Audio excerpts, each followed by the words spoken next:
ಸ್ವಾಗತ. ನಾನು ಶ್ರುತಿ Patil. Rocking star Yash ಮತ್ತು ರಾಧಿಕಾ ಪಂಡಿತ್ ಮದುವೆ ಇತ್ತೀಚೆಗೆ ಅದ್ದೂರಿಯಾಗಿ ನೆರವೇರಿದೆ. ಹೀಗಿರುವಾಗಲೇ ಯಶ್ ಅಭಿನಯದ ಕೆಜಿಎಫ್ ಚಿತ್ರ ಸದ್ಯದಲ್ಲೇ ಸೆಟ್ಟೇರಲಿದೆ. ಸದ್ಯ ಸ್ಯಾಂಡಲ್ವುಡ್ನ ಬಿಗ್ ಪ್ರಾಜೆಕ್ಟ್ ಆಗಿರೋ ಕೆಜಿಎಫ್ ಚಿತ್ರಕ್ಕೆ ಬರೋಬ್ಬರಿ 40 ಕೋಟಿ ಬಂಡವಾಳವನ್ನ ಹೂಡಲಾಗಿದೆಯಂತೆ. ಸದ್ಯ ಈ ಹಿಂದೆ ಉಗ್ರಂ ಚಿತ್ರಕ್ಕೆ ಆಕ್ಷನ್ ಕಟ್ ಹೇಳಿದ್ದ ಪ್ರಶಾಂತ್ ನೀಲ್ ಈ ಚಿತ್ರಕ್ಕೆ ನಿರ್ದೇಶನವನ್ನ ಮಾಡ್ತಿದ್ದಾರೆ. ಇನ್ನು ಛಾಯಾಗ್ರಾಹಕ ಭುವನ್ ಗೌಡ ಹಾಗೂ ಪ್ರಶಾಂತ್ ಕಾಂಬಿನೇಷನ್ನ ಯಶ್ ಅಭಿನಯದ ಚಿತ್ರ ಎಂಬ ಕಾರಣಕ್ಕೆ ಚಿತ್ರದ ಮೇಲೆ ದುಪ್ಪಟ್ಟು ನಿರೀಕ್ಷೆ ಹುಟ್ಕೊಂಡಿದೆ. ಈ ವರ್ಷದ ಆರಂಭದಲ್ಲೇ ಕೆಜಿಎಫ್ ಚಿತ್ರ ಸೆಟ್ಟೇರಬೇಕಿತ್ತು. ಆದ್ರೆ ಯಶ್ ಮದುವೆ, ಕಳಸಾ ಬಂಡೂರಿ ವಿವಾದ ಮತ್ತಿತರ ಕಾರಣಗಳಿಂದ ಚಿತ್ರದ ಶೂಟಿಂಗ್ ಮುಂದಕ್ಕೆ ಹೋಯ್ತು. ಹಾಗಾಗಿ ಯಶ್ ಮದುವೆ ನಂತರ ಚಿತ್ರದ ಚಿತ್ರೀಕರಣ ಪ್ರಾರಂಭ ಮಾಡೋದಾಗಿ ನಿರ್ದೇಶಕರು ತಿಳಿಸಿದ್ರು.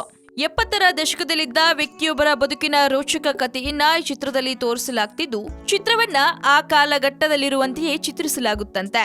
ಇನ್ನು ಇದಕ್ಕಾಗಿ ನಿರ್ದೇಶಕ ಸಾಕಷ್ಟು ರಿಸರ್ಚ್ ಮಾಡಿ ಕೆಜಿಎಫ್ ಚಿತ್ರಕ್ಕೆ ಚಿತ್ರಕಥೆ ಎಲ್ಲವನ್ನ ರೆಡಿ ಮಾಡ್ಕೊಂಡಿದ್ದಾರಂತೆ. ಇನ್ನು ಸದ್ಯದಲ್ಲೇ ಕೆಜಿಎಫ್ ಚಿತ್ರ ಸೆಟ್ಟೇರಲಿದೆ ಅನ್ನೋ ಮಾಹಿತಿ ಹೊರಬಿದ್ದಿದೆ. ಸೊ ಮತ್ತಷ್ಟು ಇಂಟ್ರೆಸ್ಟಿಂಗ್ ಸುದ್ದಿಗಾಗಿ ಸಬ್ಸ್ಕ್ರೈಬ್ ಮಾಡಿ ಫಿಲ್ಮಿ ಬೀಟ್ ಕನ್ನಡ. ಹಾಗೆ ಈ ವಿಡಿಯೋ ನಿಮ್ಗೆ ಇಷ್ಟವಾದಲ್ಲಿ ಲೈಕ್ ಮಾಡಿ, ಶೇರ್ ಮಾಡಿ.